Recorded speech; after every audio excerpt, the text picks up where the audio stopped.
Welcome to Soltron. This is the video review for the DX version of Super X10 Whitehorn. I'm pretty sure that's the title of this show because it's super, that's an X10, but it's also like the hourglass shape, so maybe it's not an X, but just Super 10 is a really generic name and it's really hard to find information for it, so I'm hoping it's actually Super X10. So here's how he scales with Transformers. He's clearly close, well, he's somewhere in between a Voyager and what constitutes a leader class these days. He's almost as bulky as Galvatron, but not quite. And here he is with Tobot Classic and the LDCX Supertrain robot Pegasus. I think he looks really good with Classic. These two figures, I really like having both of them. They just pair off of each other really well. I wish I had that Centaur Megazord from Magia Ranger. I think that guy would also pair really well with this robot. So let's pan up and look at his head here. So he's got, of course, a knight helmet with a unicorn on it and Pegasus wings on the side.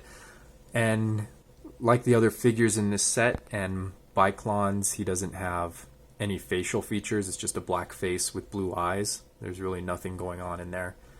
I kind of like that look, and I think there's so much detail in the helmet that kind of makes up for it. I also want to point out that the gold plastic on this guy is really good. I really like this effect. And then looking at the rest of this guy's body, I think the white and the purple work really well together. And this guy still gives me bad guy vibes, even though he's got really bright, vibrant colors. And the cape on his back is really well done. It's just so cool that they use the wings to close up like that. Of course, there is some parts forming involved because of that, but I think it's worthwhile. This robot for me is a 10. I just love the way this guy looks. I already like medieval knights, so this just puts a lot of the things together that I like. So he does come with this lance weapon, which looks pretty good in hand. It's asymmetrical, like on the top half it has this ridge, which is for a reason. And then I think one missed opportunity though is they should have really made this and given it a handle so it could become a shield, so that he could hold this lance in one hand and the shield in the other hand, and I think that looks amazing. That would be such a great look for this figure if he could do that. So I'm definitely going to mod this figure and give him a handle so he can hold his cape like this and turn it into a lance. That's just such a missed opportunity. It's so obvious to me. Anyway, you take that off and then it exposes his whole Pegasus head, which is not a great look. And then for articulation, he does have head swivel, which is nice because some of these figures don't. He does have, of course, full 360 on the shoulder, and then he's got great amount of outward on the shoulder, so really good articulation here. And then he does have an elbow bend, which is 90 degrees, pretty standard. And then he does have a forearm swivel, so that gives his wrist swivel, which is nice for posing.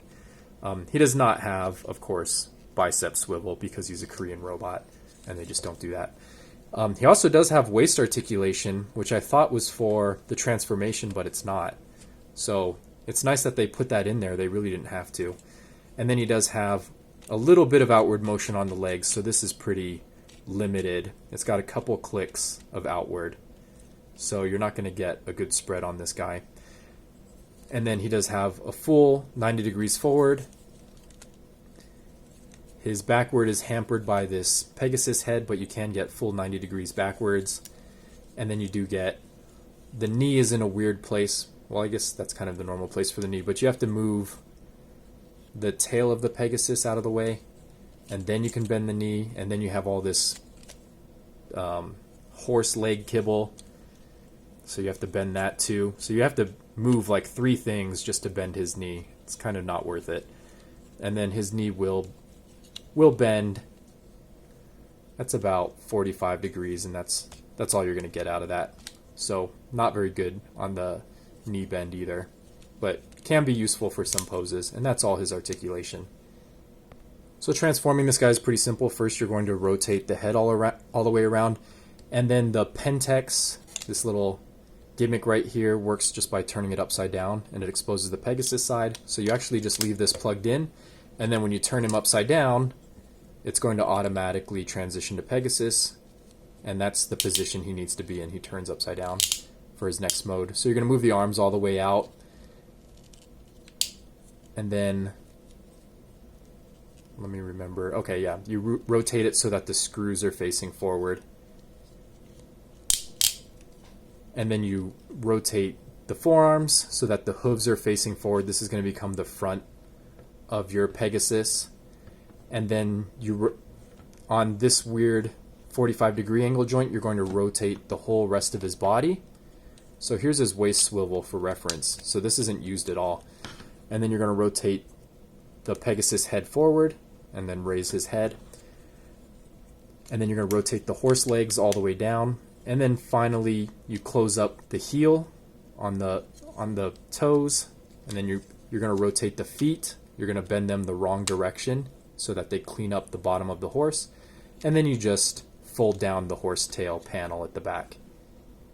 And there you have a decent looking horse, not too bad. And then you need to take the lance, and that's going to clip into the back of the neck and the back of the head. So that's going to lock the head in place and the neck. So everything's now locked in place, but now you get a nice unicorn coming out of the head. So the head no longer has articulation. You are going to get the back legs, but it's not going to rotate forward. It only rotates backwards. And then you get the horse knee bend here. And then in the front, you're not going to get any forward or backwards motion, but you can have this bend. So you can get a somewhat natural trotting pose. And that's the horse pretty much transformed. Before I put his wings on, you can basically have Voyager size figures ride this horse. I think that's a pretty decent scale. And it just seems weird to not have something riding it. But when you put the wings on, the wings are definitely going to get in the way. So the wings have this hinge right here. I should have pointed out in the robot mode too, you can have the wings splayed out, so I might have to go back and show that as a point of articulation. But there he is in his transform mode, and that looks just so splendid to me. The articulation is really limited. It's mostly in the wings. You can kind of fold them up, but the body gets in the way. But what a great looking figure. I'd give this alt mode a 10 too. It just looks really good to me, even though it's limited articulation. It's just a cool looking horse. You can have figures ride it. Really, what more could you ask for? Well, I guess articulation. And here he is with a deluxe car, so he's much larger. He's definitely not going to scale well with your Autobots. And then the durability on this figure is really good. It feels like a 10 out of 10 to me. It feels really solid. I'm not worried about any pieces breaking. Nothing feels fiddly. Everything pegs in really well. I'm not really worried about this plastic, but it could be an issue. But it looks like a totally different formula than your usual gold plastic. And this figure to me is just really fun to transform. I've transformed him several times just back and forth, just because it's an easy transformation and you don't really have to think about it. So that's nice, just to have something in hand, and everything fits solidly into place, which limits the articulation, but I think it's worthwhile. You get a really good looking figure in both modes. So this one to me is my favorite out of the line so far. Okay, and here he is with his wings deployed in robot mode, and that's also a really good look. You do have to flip the wings upside down, so you do have to parts form to get this look, but it works really well in either mode. So hope you enjoyed this review, and I'll see you next time. Oh, and check that I got this figure from Sirtoys, so I'll leave a link in the description, and I'll also leave a link for my eBay store, so you guys can buy all these robots I've been accumulating because I need to get rid of them. Alright, see you next time.